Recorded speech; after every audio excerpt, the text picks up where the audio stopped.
যাত্রীদের নিরাপত্তা নিশ্চিত করতে ভারতীয় রেল মন্ত্রক আজ এক বড় পদক্ষেপের ঘোষণা করেছে।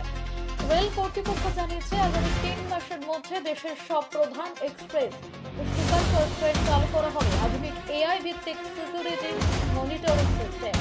প্রযুক্তি নির্ভর এই নজরদারি ব্যবস্থার মাধ্যমে ট্রেন চলাকালীন প্রতিটি কামরা এবং প্রতিটি স্টেশনের প্ল্যাটফর্ম রিয়েল টাইমে পর্যবেক্ষণে রাখা হবে। রেল মন্ত্রণালয়ের মতে এই ব্যবস্থায় থাকবে উন্নত মানের camera, sensor, hit map detection, জরুরি পরিস্থিতি শনাক্ত করতে সক্ষম স্বয়ংক্রিয় অ্যালার্ট সিস্টেম। কোনো যাত্রী বিপদে পড়লে অথবা ট্রেনে অপরাধমূলক কার্যকলাপ লক্ষ্য হলে সিস্টেম তার সঙ্গে সঙ্গে কন্ট্রোল রুমে জানিয়ে দেবে। রেল সূত্রে জানা গেছে, ইতিমধ্যে দেশের নির্বাচিত কিছু রুটে পরীক্ষামূলকভাবে প্রযুক্তি চালানো হয়েছে এবং ফলাফল অত্যন্ত ইতিবাচক।